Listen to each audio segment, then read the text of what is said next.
anymore.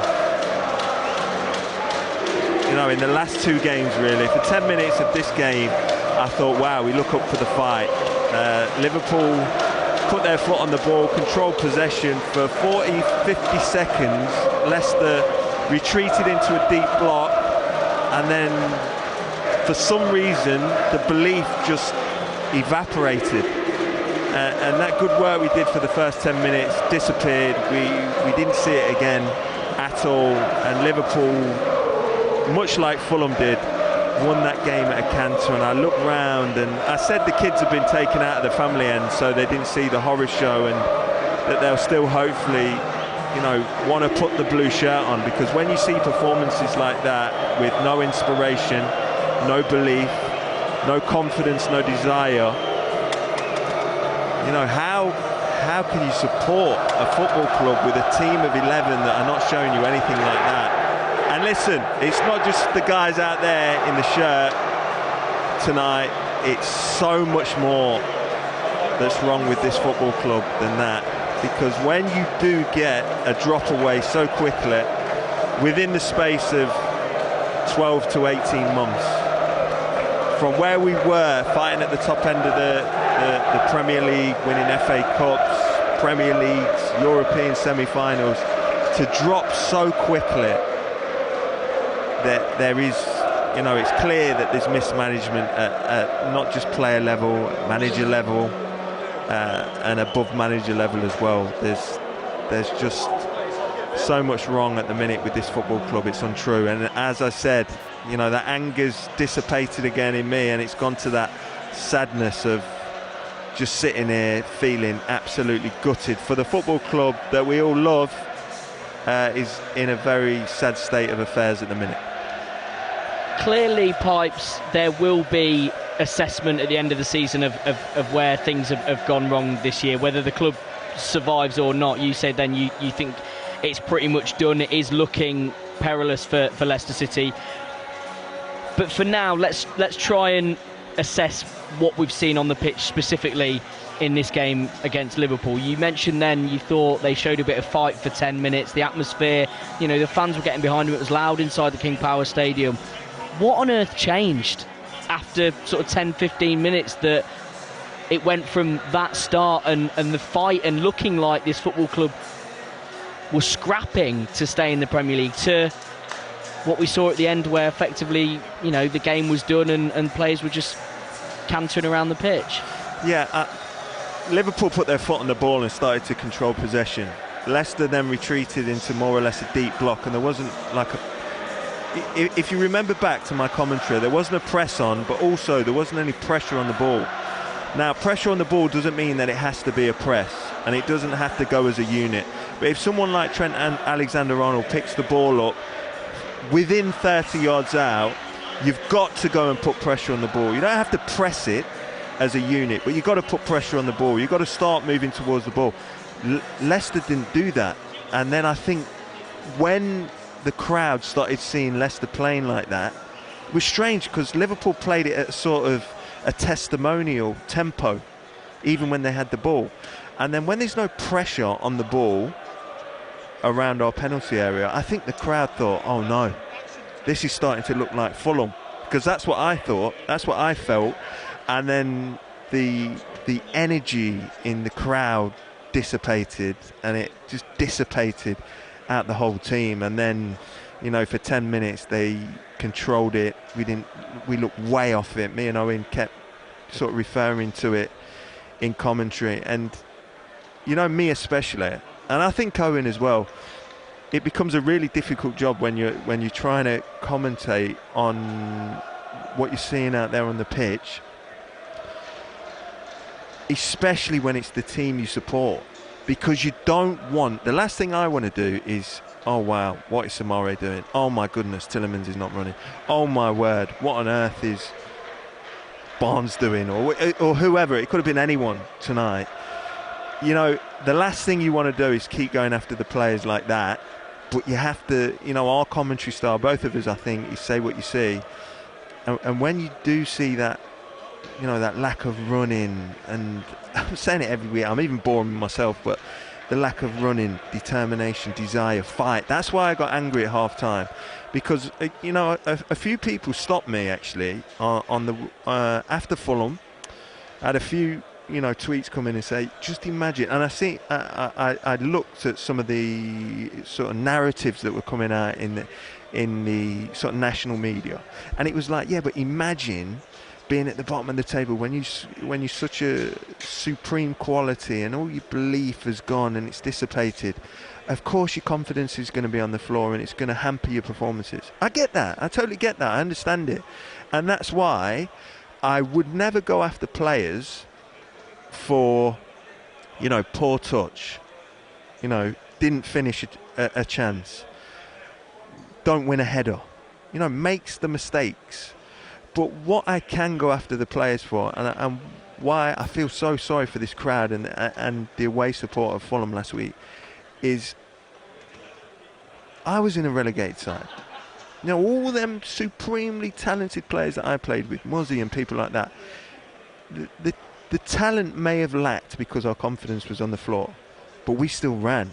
We fought. I'm seeing Everton run, fight. I'm seeing Southampton, way less points than us. 24 points. Crowd of and the Southampton players have probably thought they're down for a couple of weeks. They're still running around. They're still fighting. I've watched their performances. They still were together. They still, performed. Yes, they lack quality and they're down the bottom end of the table, but they had a fight and a spirit still to their performances, and that is what I can't forgive this team for. So all them people that are coming, I don't think there's a lot of them left anymore, but those few that are saying can't be going after the team so bad, imagine how you'd feel. No, I understand everything that the national media is trying to portray, and some of our fan base that want to protect the players. But you can't have that. You just can't have that. And it's just not fair on, all the great people that work for this football club, the great fans that we have. How can you... We're going to have to scrap that tagline, the Foxes never quit. How can you have that as the tagline of a club when those out there have just quit like that? It's interesting you mention your own team and that team that got relegated, and you think back to the Great Escape team in 2015, and there's been lots said about conversations that were had between players. Players like Vardy, who was still at the football club, speaking about the conversations that happened then, and we've heard from ex-pros. David Nugent has spoken on this very show about it, and there was lots of conversations about the team being together and it almost being a collective effort of, well, we can't go down. And yes, the team you were involved in did go down, but I think Leicester City fans will look back at that team and that era and see it as a collective team and remember it as that group. And clearly, we don't know what is said in the dressing room, and we can only ask the questions and pose theories. We don't know what's going on. But are you seeing a team with a lack of cohesion? Not necessarily a lack of togetherness, but a lack of a collective idea of how to get out of this problem. Because you said in commentary, it looked at times like the players weren't 100% sure what they were supposed to be doing. Yeah, I think it's fair to pose the question, do the players understand what the coaching staff are trying to get across? Because at times tonight, and in a few of the previous games, I've been talking about the spaces that have appeared in midfield, and and when you're trying to coach a press, for instance, if that isn't unified throughout the group and they all totally understand how you're trying to imply the press and how you're intending on winning the ball back against the team that you're playing against, you can get played through with ease. And that's why I pose that question, because do the players just think, right, I've had enough, I'm not playing for this shirt anymore? I don't believe that. I can't believe it. I can't believe a professional footballer, even who's out of contract, would think like that. So, but there's something missing. So you have to pose all these different questions, because if the manager can't put his finger on it, like he told us against Fulham, and I doubt he'd be able to tell us tonight why this happened, because he told us his players were hungry, and he said that performance shocked him last week. You have to, pose the question, is it the system? Is it the tactics? Is it the way that you're coaching the team? There's certainly players in that side that are nowhere near fit enough. Some of the things that have really baffled me is the fact that Youri Tielemans has looked so, miles away from where we know he can compete at in this team. Owen mentioned it today. It's only 2 years ago. To the day since he stuck that ball away and writes himself in Leicester City folklore. But having seen a performance like that, how on earth Papi Mendy can't get in that side with the performances of the three midfielders today and everyone out on the pitch? I don't think you could really look at anyone and think they've performed well. Johnny Evans out so long. Hindsight, looking in now, and I think I said it before we came on, strange decision. For such a massive, huge pressure game to come back in when you've not played for however long it's been, it must have been so difficult for him. So try and answer your own question there, because we know Soyuncu's had an injury, and that was confirmed before the game. Of course, Owen will ask Dean Smith about the extent of that, and also to Kiernan Dewsbury Hall, who wasn't in the squad. But you've got Harry Souttar, who was performing all right before he was taken out the side. But why do you think the decision was made for Johnny Evans? Is it purely the leadership? Well, he's the club captain. Some of the arguments that I put forward, some of the reasons, sorry, not the arguments, some of the reasons I put forward before the game, because I was scratching my head of why he's in the team. So then you have to think, right, what could the reasons be? And the reasons are his experience, 350 odd Premier League games,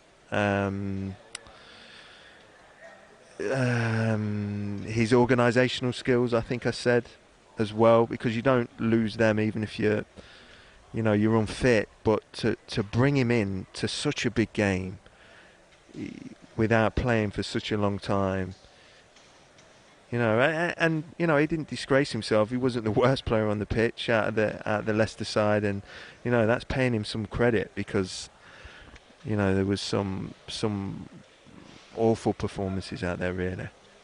Talk to me more about the defending, because clearly it's been such an issue for so long now. Still no clean sheet since the World Cup. Only team in England's top 4 divisions, only team in Europe's top 5 divisions not to have a clean sheet in that time. And again, it's another game where Leicester have conceded first. I've got the stat here. Leicester have conceded first in each of their last 12 home Premier League games. That is the longest such run in the competition's history. And the last few games we've talked about Soyuncu coming in, and we've said he's played well, but they've still conceded. They're still conceding first. Tonight, before the game, as you say before, hindsight's a wonderful thing, but we did say, okay, Johnny Evans, club captain, good organiser, good leader, he's going to help maybe with fast, and it hasn't worked. What on earth can this team do to improve? Because clearly, if you're conceding first every single game, you are going to struggle to get points and therefore struggle to stay in the Premier League. Yeah, and this is why I said after the Fulham game, it probably should have happened before that, but when you see that lack of running and desire in anyone, for whatever reason it is, you don't even need to know the reason. If you're the manager, you have to go with people that you think have still got the hunger to wear the shirt. And that's why, for me, Luke Thomas should have started tonight. Kiernan Dewsbury Hall was injured, but he came on and made an impact against Fulham. And it's not...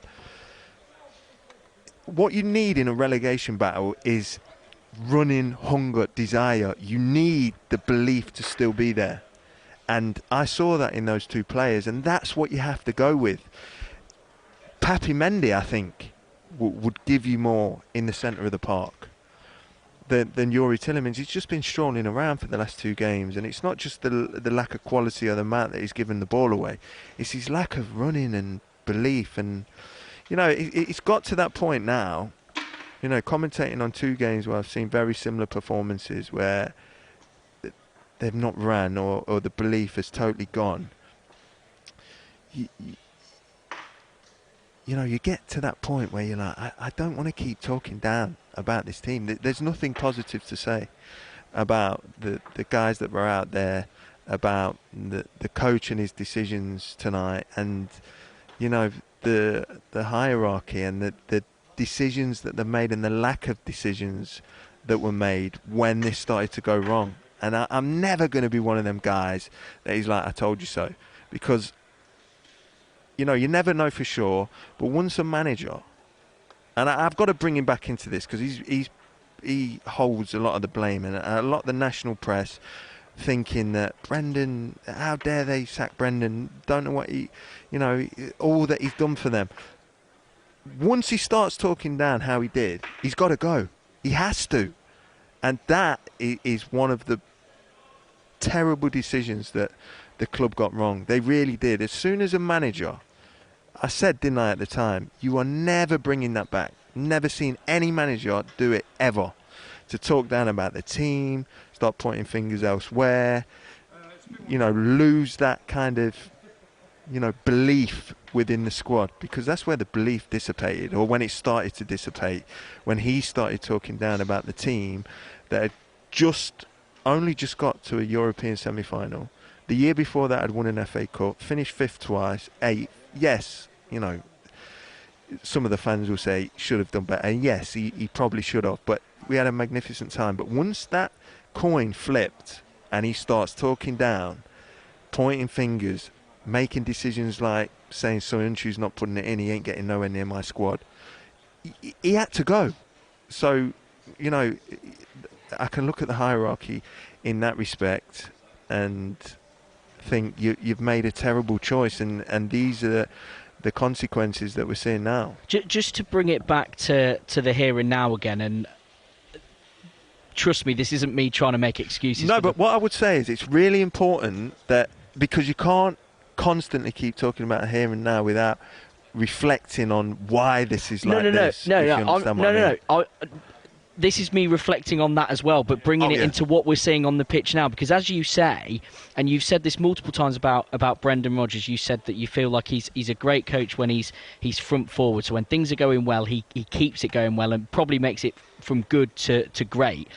And so that is what this squad has experienced in the last 2, 3, 4 years. They have experienced that overachieving, as it was often described by Brendan Rodgers. So again, this isn't me making excuses. Almost be trying to get into the brain of a Premier League footballer, which you can do better than me. But when it has been going so well, and like you said, we're talking about an FA Cup win 2 years ago to the day. We're talking about a European semi-final 12 months ago. When it then does go so badly so quickly, and the struggles that this team has had since day one in the Premier League, they lost all those games at the start of the season.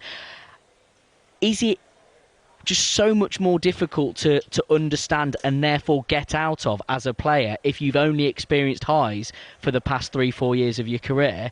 Or am I just talking nonsense here? No, you're not talking nonsense. I mean, you would hope as a footballer, as a sports person, as the mentality that it takes to get where you are in the game and make it to this level, you will have experienced lows at some point, whether that's injury, whether that's disappointment of missing out on teams or national squads, and you build a resilience from that, and that's what's allowed you to get to this level, I think.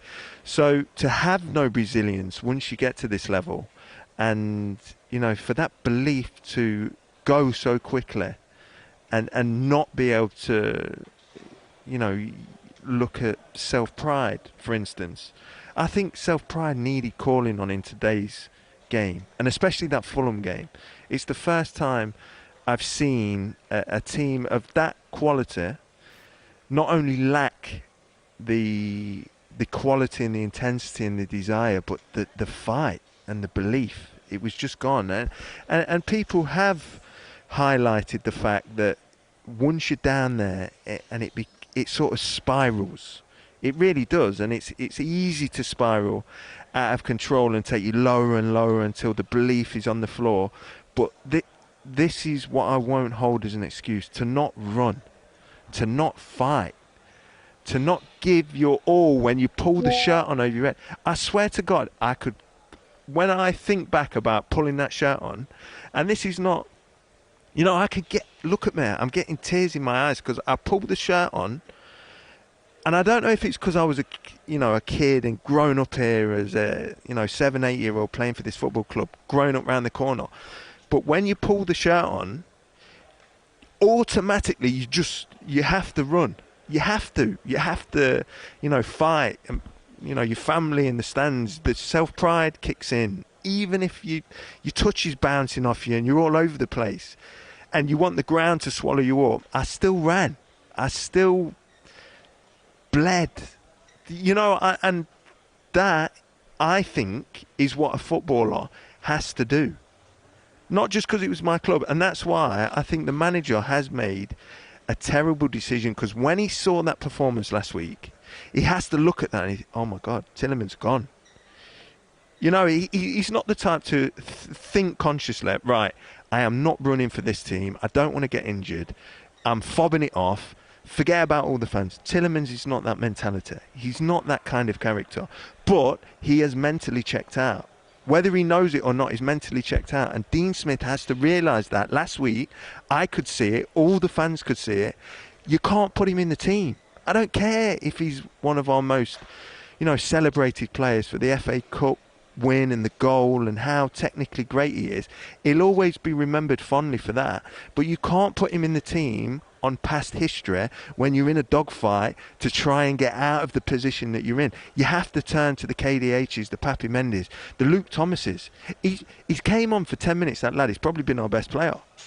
You can't have that as a manager. So you can't pick on quality if they have mentally checked out. And a lot of these players have mentally checked out, and that's why we've had these last two performances where you're gobsmacked of why they're not running or tackling.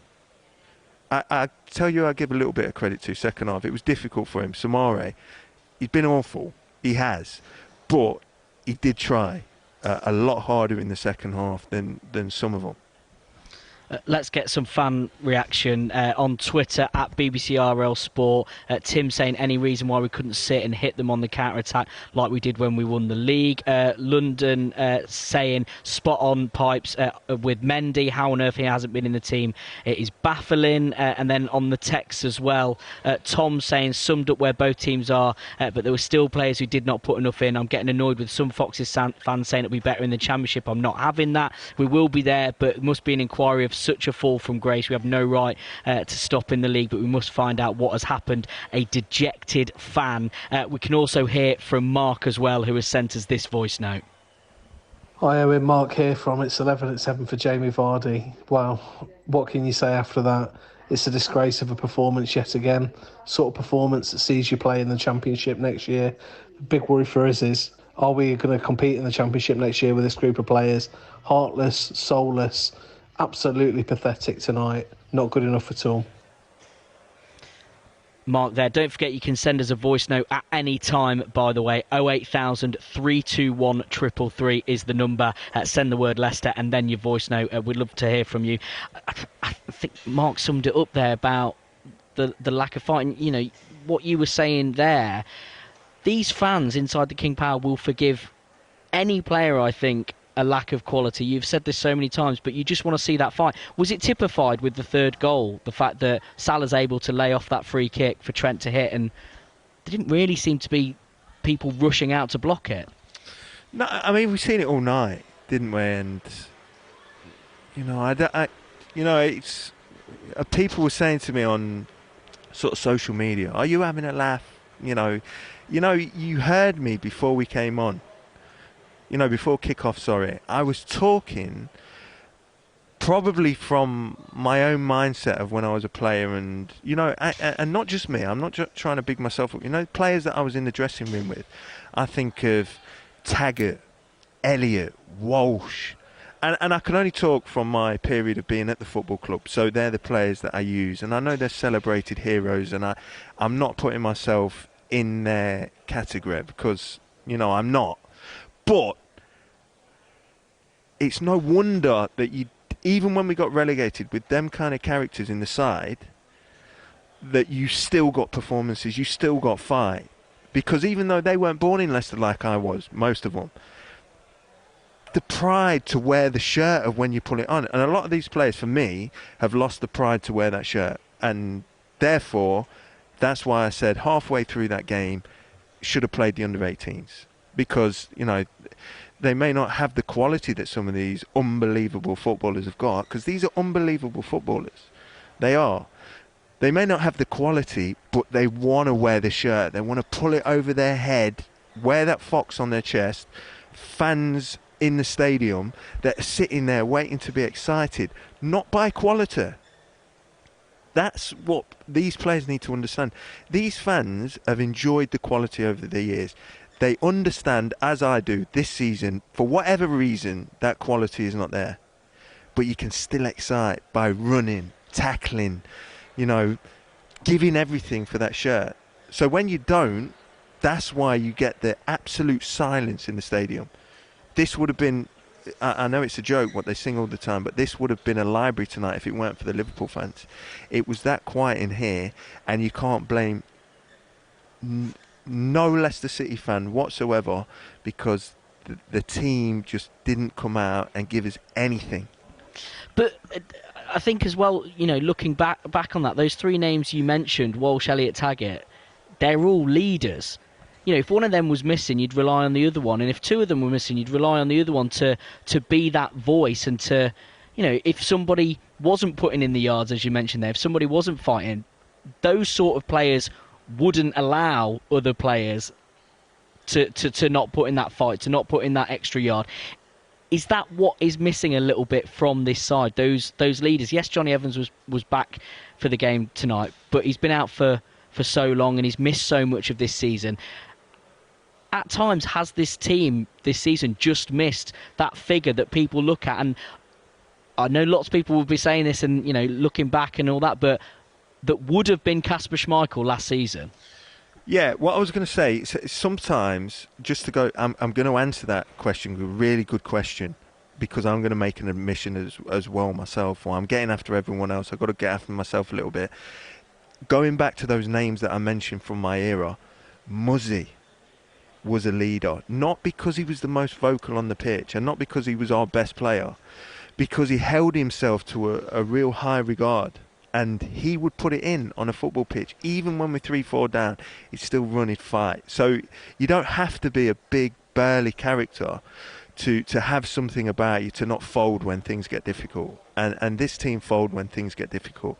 And my admission would be, because we were seeing such quality on the pitch for so many years, I probably looked past how important those leaders were, and those guys in the team that had the mentality to help, you know, others and to raise expectations of everyone in the side, and, you know, make players accountable in your team. All I probably looked at was, because we were that good, right, Kasper don't come for crosses anymore, get him out the team.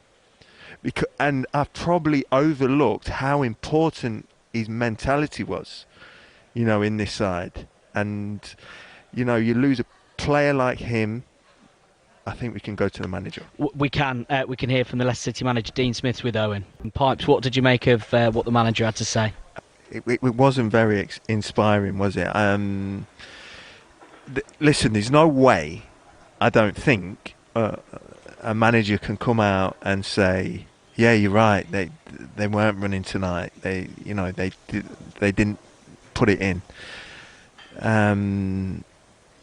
He's going to have to protect them a little bit, and it's a reflection of him as manager as well. You know, you understand that. You know, if he comes out and he starts saying, yeah, they lack belief, what does it say as him as a motivator and a manager?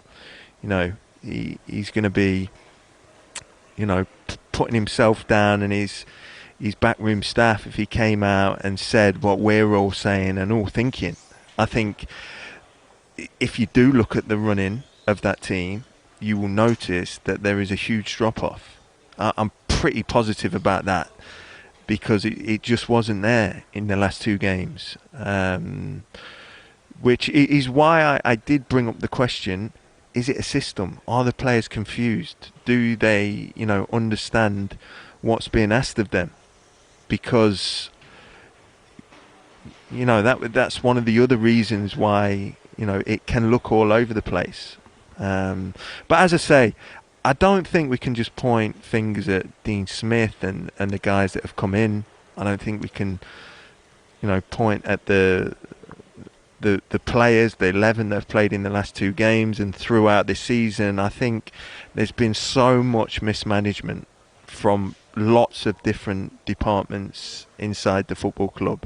The playing squad, the managerial squad, the board, the owner. You can't say that no one's, involved in it, or you can point a finger at, going back to Brendan, going back before Brendan, that he thought he was getting a refresh and then he didn't. The miscommunication through that period was criminal. I don't understand how, and I don't want to harp on about old stuff, but it's obviously relevant to what we're seeing now on the pitch. How can you have a manager go out in the media and say, we need a refresh, and then you're all thinking in the board, well, we ain't got no money for a refresh? Why is that not communicated immediately? So when he goes back in front of the media, he can say, we've had a discussion, we're worried about financial fair play, there's not going to be a refresh, so I'm going to stick with what I've got. Do you understand what I mean? Yeah, 100%, the fact that they left it so long, and then they didn't back him, and then he was allowed to start talking how he was talking. You can't talk like that. You just can't. And someone like me, I've seen a few people on Twitter say, why any manager? There's no way I'm capable of being, an elite manager. It's a really difficult job. And I fully appreciate that. But if someone like me can understand, you cannot talk about players like that, because you will start chipping away at their belief of who they are, of what they can achieve. You've just spent 2-3 years building them up to fight at the top end of the Premier League, and now you're calling them overachievers and you're saying this ain't good enough, that's not good enough. You just won the FA Cup. You just got to a semi-final of a European trophy. Brendan, he really baffled me, because I thought he's a really intelligent guy, and it don't take Einstein to work out you're going to harm the group by talking like that. Someone from the board should have shut him up and said, listen, if you continue talking like that, mate, because I would have done it, I swear to God, I would have said, if you continue talking like that, you got to go. And Brendan might have been funny about it and said, well, if you want me to go, I'll go, but you pay me my 10 million. Mate, it's worth 10 million, because we'll save 150 million from getting relegated because you're destroying the group. Get out the football club. I swear to God, I would have been like that with him. And the fact that that didn't happen from the powers that be is a mistake. I think, they have to hold their hands up. That's a mistake. You left a man in charge that had lost his belief in the group. So now you've got a group of players that have lost their belief. It's not rocket science. So he should have gone. He didn't. We left it too late. And then you bring Dean Smith in. He's got a bit of a bounce, but the belief in the players is already harmed. It's the same squad of players that won an FA Cup, semi-finals last year of the Conference League, finished 8th in the Premier League with a huge injury list. Things like this don't happen without mismanagement at every level of the football club, all the way from, the playing staff, all the way through to the powers that be. And it pains me to say it. I know people in all those departments, but at the end of the day, I'm a Leicester fan. I want the best for the club. So you have to, if you believe it, you have to say it. And, I'm just ranting on that. It's just, it doesn't feel like analysis anymore. It feels like I don't want to be supporting this club and do this job that I do because I love it and I love this football club. I don't want to go next Monday night. I don't. I mean, do you feel like that? I feel like that. I know it's your job, but I don't want to go. I'm like, pfft. And that's not because I don't want to support the team. It's just really sad to see. How gutted were you sitting in here tonight? I was gutted. I seen all the people in front of me. People were leaving. People didn't come back to the seats at half time. It's like, pfft. And the difference, not between me, I won't put it on me, I'm not talking about me, the difference between this, what's happening now, and, you know, times we've been relegated before, even though we were going down, and I know we've dropped all the way through, so previously it's been awful, but you still had hope. You still had hope in, you know, whether it was, you know, someone at the football club or the playing staff or, you know, whatever it was, you had hope. At the minute, there is no hope, and that's what's really worrying.